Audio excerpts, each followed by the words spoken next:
Donc, mesdames et messieurs, bonjour. C'est avec grand plaisir que je vais vous présenter le projet que Magali, Marine et moi avons fait suite à la demande de Tiller by SumUp. Donc, Tiller by SumUp est une entreprise de solutions de paiement et aussi de visualisation de performance pour ses utilisateurs. Et donc, nous leur avons proposé un tableau de bord, donc sous plusieurs dimensions temporelles. Donc la première qui est plutôt journalière et hebdomadaire, une seconde qui est plutôt mensuelle et une troisième qui est annuelle et comparative par rapport à un panel. Donc ce panel en question, nous avons sélectionné 8 restaurants parmi une base de données qui nous a été fournie. Et ce sont donc 8 restaurants qui sont présents à Paris. Donc je vais vous présenter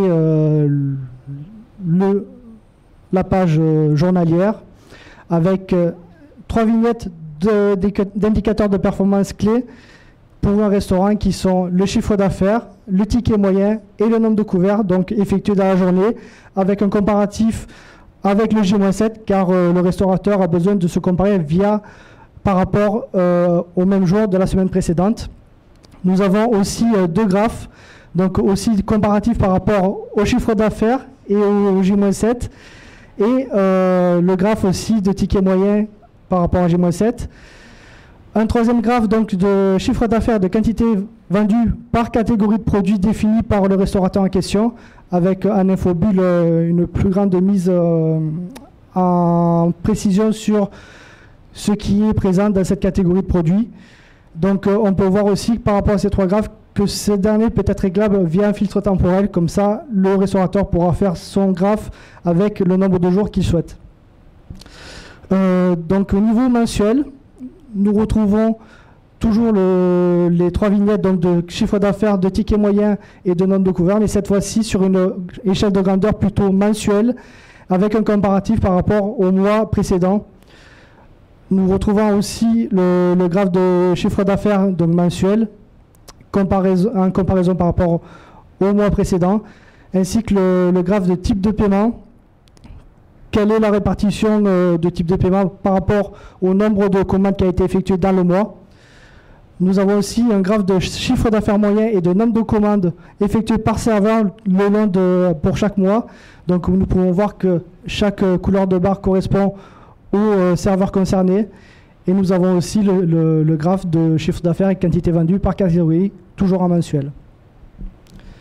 Donc au niveau des performances annuelles, nous avons les 3 vignettes de chiffre d'affaires, de nombre de couverts et de tickets moyens, cette fois-ci en comparaison par rapport à l'exercice annuel précédent. Nous avons aussi le graphe de type de paiement, cette fois-ci pour le nombre de commandes effectuées dans l'année. Et également, nous avons ajouté 2 graphes. Donc le premier qui correspond au chiffre d'affaires et au nombre de couverts en comparaison par rapport à ce fameux panel que nous avons choisi. Comme ça, le restaurateur peut se comparer via ce panel qui correspond à d'autres commerces qui sont équivalents aux siens. Et donc, il peut observer, par exemple, qu'entre avril et août, ses performances ont été inférieures par rapport au panel qui a été choisi. Et donc, nous pouvons voir aussi le graphe du nombre de couverts et du chiffre d'affaires en prévisionnel, donc à partir d'un outil qui permet de donner une tendance à l'année prochaine pour ce commerçant. Donc là, on peut voir que l'exemple choisi a été pour l'année 2020. Malheureusement, ça a été les limites de l'outil, puisqu'on sait que l'année 2020 a été particulière, on va dire. Donc, à partir de tout cela, on peut en conclure et proposer à Tiller de développer ces 2 derniers produits, ces 2 derniers graphes, et de permettre de proposer à Tiller une analyse plus poussée, plus en profondeur, notamment avec le panel où Tiller pourrait effectuer une automatisation du choix du panel pour chaque commerce sélectionné et aussi au niveau du prévisionnel permettre à Tiller de développer cet outil de prévision et de le rendre un peu plus pertinent, voire précis, et permettre donc aux commerçants de voir la tendance qu'il aura l'année qui suivra.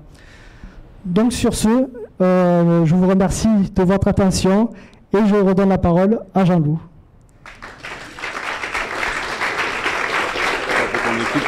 Pardon. Et j'appelle donc Magali Fradin et Marine Langlais qui sont mes compagnons de groupe.